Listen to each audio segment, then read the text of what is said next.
मनोमात्रेण मित्रेण सदैव सहवासिना सह किंचित परामृश्य भवत्यात्मा समुद्रता. Manomatreణ mitreణ. The mind which is a friend. See, but mind is also enemy. Atmaiva atmano bandhu atmaiva ripuratmana. Mind is not only a friend but can also be an enemy.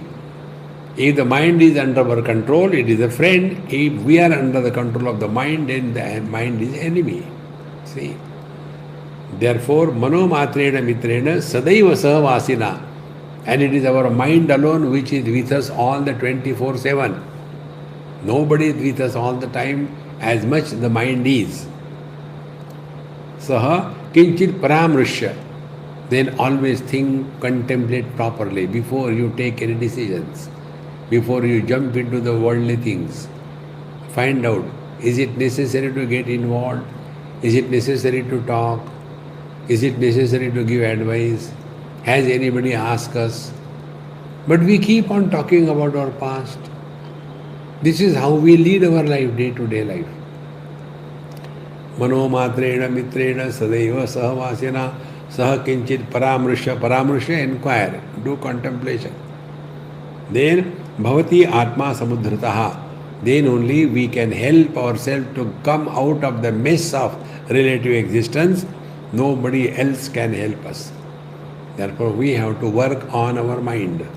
And this is what we told number of times, that working on the mind should be our spiritual practice. As long as we are working on the body, working on fulfilling our desires, working on the greed level, we are samsari. So a real seeker is born when he or she starts working on the mind. And in that working on the mind, we will come to know what is the way the mind functions. Then there are so many things which we told you in different contexts. Number one, mind perceives and stops there, samsara is not created. But it doesn't happen. Mind perceives something and immediately by default starts projecting. This object is good, this object is valuable, this object is necessary, this object is the source of happiness, I am not complete without this object. These principles which I spoke just now, they are together called as desire. So the mind perceives, then projects, projections are sankalpa, and sankalpa leads to the desire, and desire leads to the action, karma.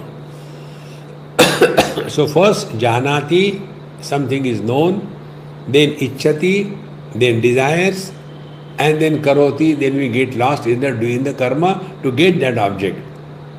Now this is to be known. See, paramrishya. We have to know this functioning of the mind. This is how the mind is. Therefore, whenever we are, we have to learn and remember this. That when we are moving anywhere with anybody, ask yourself, are you getting too much involved? Are you getting too much close? Are you getting involved in somebody else's life beyond limitation? Just think. We have to draw a circle around us. I will call it as a wisdom circle. See? Remain within that wisdom circle. Like Lakshmanji has drawn the Lakshman Rekha. So for us, Lakshman Rekha is this wisdom circle around us. Don't go beyond that. And what is that wisdom circle? These things. Before we talk to anybody, ask a question to yourself. Is it necessary to talk? You will get an answer, 100% not necessary.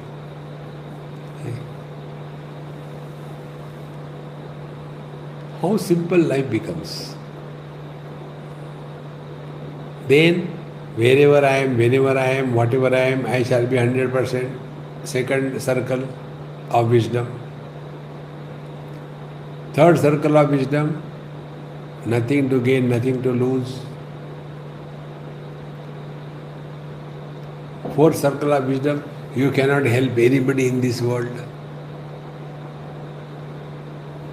Fifth circle, don't try to make anybody happy in this world. God has failed to make them happy. You cannot make anybody happy. We don't have to make anybody miserable. Everybody is self-sufficient. Thus, working on our mind is the birth of a seeker.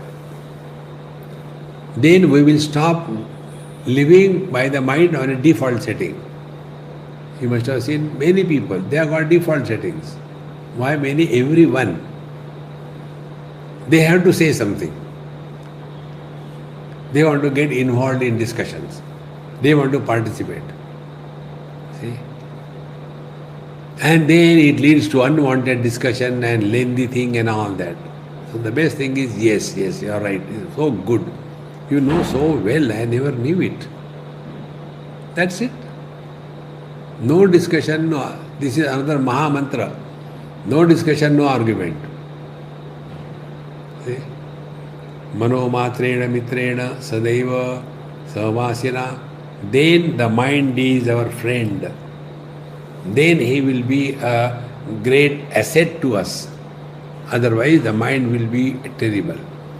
This is while interacting with the world, how do we correct our habitual lifestyle. Then second thing is that when the mind is all by itself, then it starts projecting about the future. Kya hoga aage? I don't know what is going to happen. Relax, don't worry. Anyway, we cannot live tomorrow as today. We have to live tomorrow only, and tomorrow never comes. Similarly, let us not bring our past again and again, the same rubbish, talking to everybody. In this manner, we start working on the mind, and all of this put together is a single simple thing. Be happy. When you are happy, you are in the present. When you are happy, you don't think. When you think, you cannot be happy. See? Be relaxed, cheerful, happy.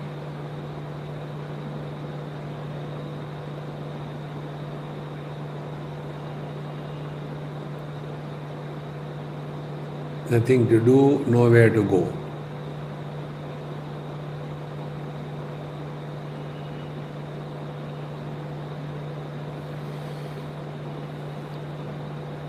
When we thus train our mind to remain in the utter present, then only we have lifted ourselves from the past miseries and the future worries.